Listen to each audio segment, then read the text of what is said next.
جو لوگ اللہ پر ایمان لائیں، کہیں کہ ہمارا رب اللہ ہے، پھر اس پر جم جائیں، ان پر فرشتوں کا نزول ہوتا ہے۔ نہ کوئی غم کرو نہ خوف، خوشیاں مناؤ جنت کی جس کا تم سے وعدہ کیا گیا تھا۔ اللہ کی ربوبیت پر اطمینان جب انسان کو ہو جاتا، میرا رب اللہ ہے، ربی اللہ، انسان کے لیے نہ کوئی کھٹکا، نہ کوئی خطرہ، نہ کوئی خوف، نہ کوئی حزن۔ جو کچھ ہو رہا ہے کس کے اذن سے ہو رہا ہے؟ اللہ کے اذن سے۔ اللہ کے اذن کے بغیر پتہ تک نہیں ہلتا۔ یہ کوئی اندھا بہرا مادہ نہیں ہے جس سے مجھے کوئی خوف ہو۔ اندھا بھینسا چلا آ رہا ہو، اس سے تو ڈرنے کا ہر انسان کو ڈرنا چاہیے، نہ معلوم کس کو ٹکر مار دے۔ لیکن نہیں، اس کائنات کو چلانے والا ایک سمیع و بصیر خدا ہے، وہ جو میرا دوست ہے، میرا ولی ہے۔ اللہ ولی الذین آمنوا یخرجہم من الظلمات الی النور۔ اللہ اہل ایمان کا ولی ہے، ساتھی ہے، پشت پناہ ہے، مددگار ہے، حمایتی ہے۔ بتائیے جسے یقین ہو جائے کہ اللہ میرا مددگار، اللہ میرا محافظ، اللہ میرا پشت پناہ، اللہ میرا حمایتی، اس کے لیے کوئی خوف ہوگا؟ اس سے کوئی ڈر ہوگا؟ میں مثال دیا کرتا ہوں ایک بہت سادہ، پنجاب کے دیہات کی۔ تو بڑا چودھری ہے اور کوئی غریب کسان ہے۔ اس غریب کسان کے جانوروں کو ہر وقت اندیشہ ہوگا چوری کا، کوئی میری بھینس کھول کر نہ لے جائے، کوئی میرا بیل کھول کر نہ لے جائے۔ لیکن جس کے بارے میں یہ سب کو معلوم ہو کہ وہ جو بڑا چودھری ہے وہ اس کا دوست ہے، اس کی بچیا کو کوئی خوف ہوگا؟ اس کی بھینس پر کوئی ہاتھ ڈالے گا؟ اسے کوئی اندیشہ ہوگا؟ نہیں۔ کیوں؟ کہ وہ بڑا چودھری، بڑا اس کا یہاں کا سردار، جاگیردار، سب کو معلوم ہے وہ میرا دوست ہے، کوئی میرے خلاف اقدام نہیں کر سکتا۔ اس دنیا میں یہ چھوٹی سی بات اگر آپ کے دلی اطمینان اور سکون کا باعث بن سکتی ہے تو ذرا تصور کیجئے۔ میں لفظ تصور استعمال کروں گا صرف اس لیے کہ اس کا ہم جس کو کہتے ہیں ادراک اور شعور کر نہیں سکتے، اگر کے ساتھ کر سکتے۔ اگر یقین ہو کہ اللہ میرا مددگار اور یقین ہو کہ اللہ ہر آن میرے ساتھ ہے، پھر کوئی خوف؟ کس کا خوف؟ کوئی شے اللہ سے بالاتر ہے؟ کوئی قوت اس سے زیادہ طاقتور ہے؟ کوئی اس کے ارادے کو بدلنے والا ہے؟ کوئی اس کی مشیت کے آڑے آنے والا ہے؟ یہی بات ہے جو حضور نے فرمائی۔ یہ ایمان کا حاصل ہے لب لباب، کہ دیکھو اچھی طرح اس بات کو ذہن نشین کر لو، اگر تمام انسان مل کر تمہیں کوئی نقصان پہنچانا چاہے نہیں پہنچا سکتے، مگر جو کچھ اللہ نے لکھ دیا ہو، اور تمام انسان مل کر تمہیں کوئی نفع پہنچانا چاہیں نہیں پہنچا سکتے، مگر وہ شے جو اللہ نے طے کر دی ہو۔ آپ پھر میں کہوں گا ذرا طاری کیجئے، اسے فرض کیجئے، اسے سوچئے۔ اگر اس حدیث پر ہمارا دل ٹھکا ہوا ہو تو کسی سے ڈر ہوگا؟ یہ مجھے نقصان نہ پہنچا دے، یہ میری رپورٹ خراب نہ کر دے، یہ میری انکریمنٹ نہ رکوا دے، یہ میرا یہ نہ بگاڑ دے، یہ میرا یہ نقصان نہ پہنچا دے۔ اس کا ڈر، اس کا ڈر، اس کا خوف، اس کی خوشامد، اس کے لیے جا کر طرح طرح سے اپنی عزت نفس کو ذلیل کروانا اس کے سامنے، یہ سب کچھ کیوں کرتا ہے انسان؟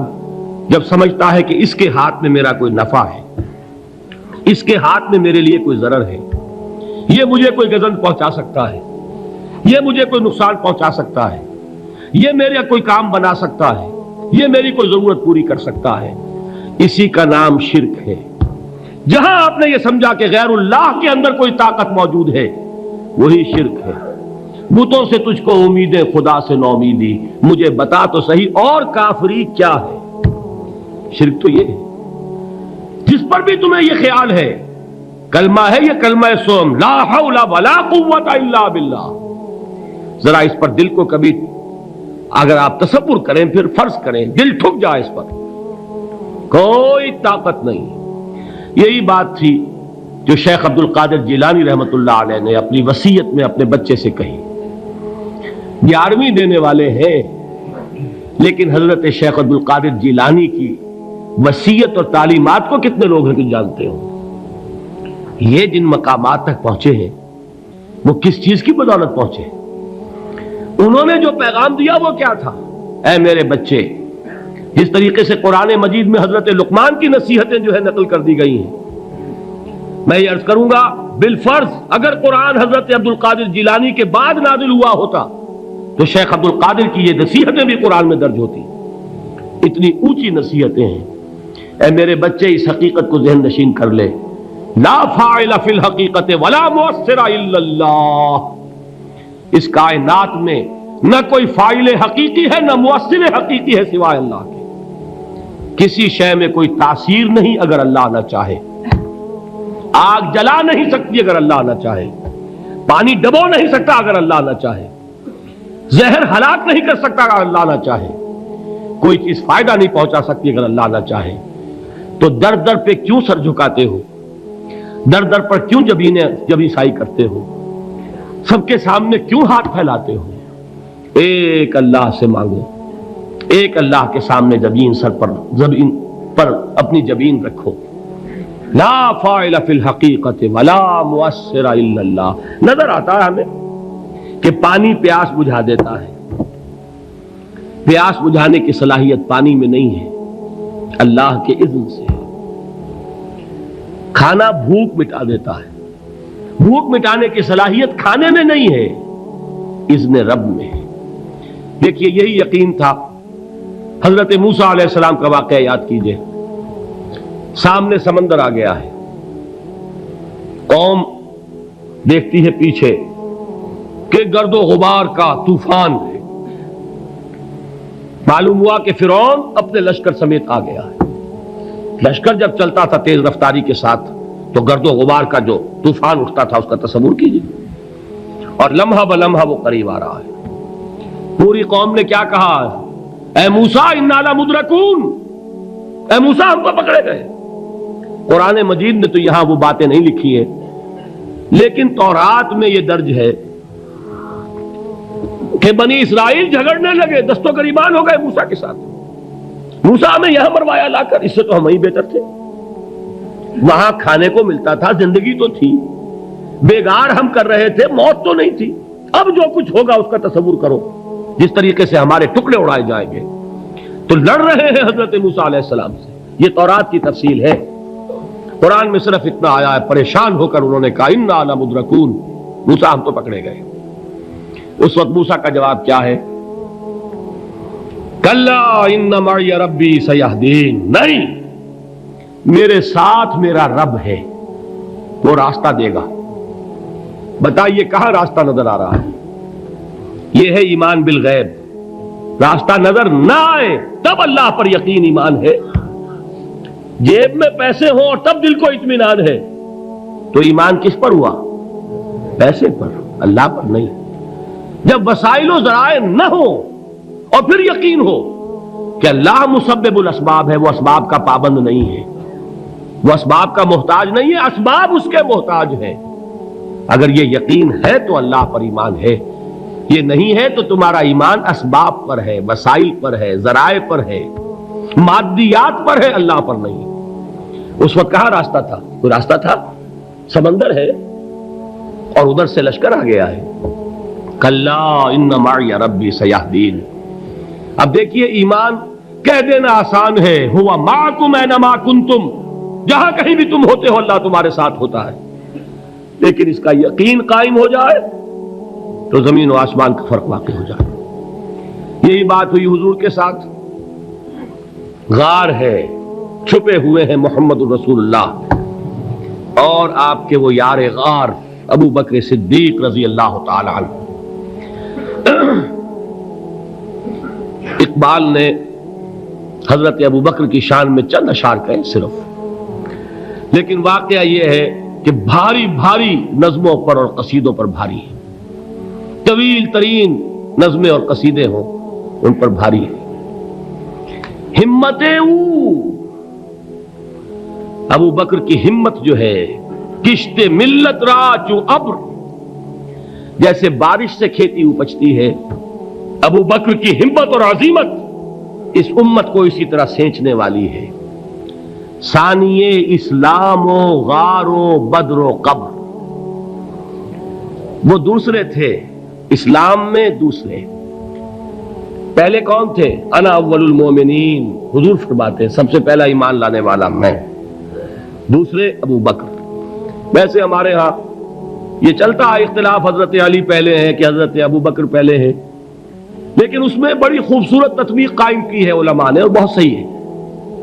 چار کے بارے میں فیصلہ ہی مت کرو کہ کون پہلے ہے، ان کی ایک عجیب تقسیم کر دی ہے۔ آزاد مردوں میں، بالغ مردوں میں سب سے پہلے ابو بکر، بچوں میں سب سے پہلے علی، خواتین میں سب سے پہلے خدیجہ، اور غلاموں میں سب سے پہلے زید ابن حارثہ۔ بڑی پیاری تقسیم ہے، یہ چاروں ہی پہلے ہیں، ہر ایک کے لیے اولیت ہے۔ اور واقعہ یہ ہے کہ اگر زمانی اعتبار سے تعین ہوگا تو پہلے خدیجۃ الکبریٰ آئیں گی رضی اللہ تعالی عنہ، کسی اور سے بات کرنے کی نوبت بعد میں آ سکتی ہے، پہلے تو اہلیہ محترمہ سے بات ہوئی، آتے ہی پہلی وحی ہوئی ہے، ابھی تبلیغ کا حکم نہیں تھا، کس کو بتایا واقعہ؟ ابھی اپنی نبوت کی تبلیغ کا تو حکم ہی نہیں آیا، واقعہ کس کا ہے؟ وہ خدیجہ کا ہے۔ جب کہا ہے کہ خشیت علی نفسی، مجھے اپنی جان کا اندیشہ ہے، تو کیا جواب دیا خدیجہ نے رضی اللہ تعالی عنہا؟ وہ صدیقۃ الکبریٰ ہے، صدیقات جو ہے خواتین ان میں چوٹی پر خدیجۃ الکبریٰ ہے رضی اللہ تعالی عنہا، اور صدیق جو مرد ہیں ان میں صدیق اکبر ہے ابو بکر صدیق رضی اللہ تعالی عنہ، لیکن صدیقات میں چوٹی پر۔ جب حضور نے فرمایا خشیت علی نفسی، کیا فرمایا؟ کیا عرض کیا؟ کیسے تسلی دی؟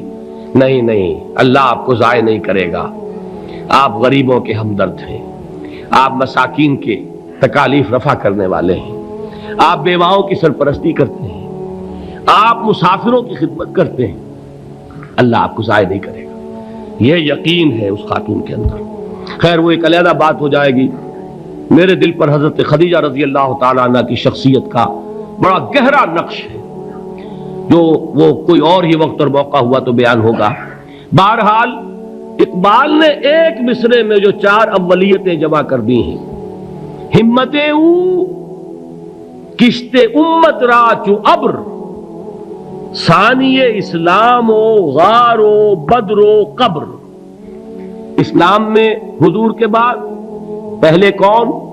ابو بکر۔ غار میں حضور کے ساتھ کون؟ ابو بکر۔ بدر کی رات اللہ کا رسول سربسجود وہ جھاڑ، وہ گھاس پھوس کی جو جھوپڑی بنائی گئی تھی، اور وہاں تلوار ننگی لے کر پہرا دینے والا کون؟ ابو بکر۔ اور اس حجرہ عائشہ میں محمد کے بعد سب سے پہلے دفن ہونے والا کون؟ ابو بکر رضی اللہ تعالی عنہ صلی اللہ علیہ وسلم۔ وہ جو معاملہ میں سنا رہا تھا غار ثور کا، حضرت ابو بکر بھی حضور کے خیال سے لرز گئے ہیں۔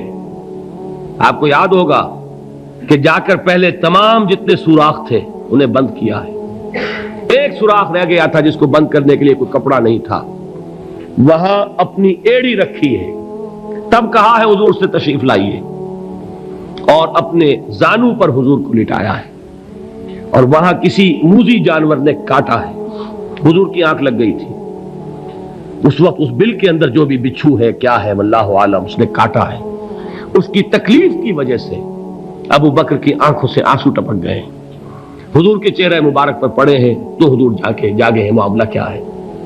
ایڑی نہیں ہٹائی وہاں سے، مبادا وہ جانور وہاں سے نکل کر محمد الرسول اللہ کو کوئی گزن پہنچا دے، ابو بکر کی ایڑی ہے، جس طرح چاہے کھا لے، ختم کر دے، جان نکل جائے تب کوئی آنچ آئے محمد پر تو آئے، لیکن جیتے جی نہیں۔ وہ ہے ابو بکر حضور کے خیال سے۔ اس وقت حضور نے پھر اپنا لعاب دہن لگایا ہے، اور اس سے پھر آپ کی تکلیف ختم ہوئی۔ جیسے خیبر میں حضرت علی کی آنکھ دکھ رہی تھی، اس کو جو شفا حاصل ہوئی ہے وہ بھی حضور کے لعاب دہن سے ہوئی۔ تو بہرحال اس وقت انہوں نے کہا ہے کہ اے نبی یا رسول اللہ، اگر اس وقت ان میں سے کسی نے غیر ارادی طور پر بھی اپنے قدموں کی طرف جھانک لیا تو پکڑے جائیں گے۔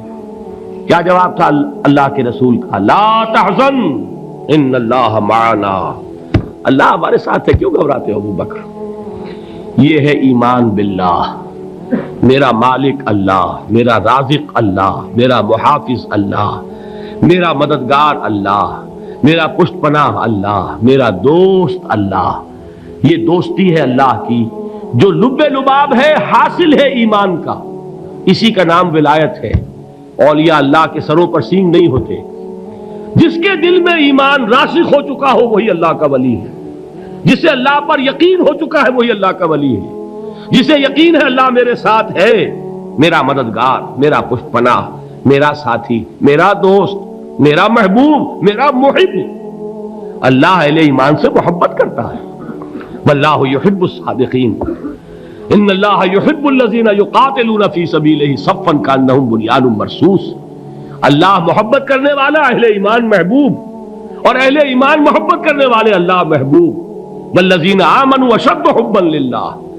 آپ تصور کیجئے جسے یہ رشتہ ایمان یا رشتہ ولایت حاصل ہو جائے، الا ان اولیاء اللہ لا خوف علیہم ولا هم یحزنون، آگاہ ہو جاؤ، اللہ کے دوستوں کے لیے نہ کوئی خوف ہے نہ کوئی حزن ہے۔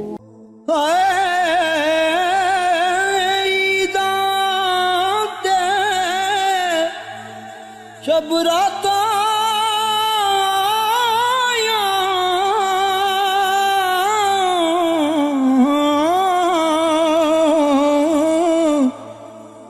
سب لوگ گران آئے،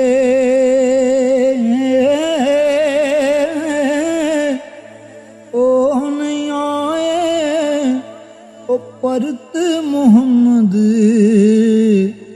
جو آپ ہتھیں دفنا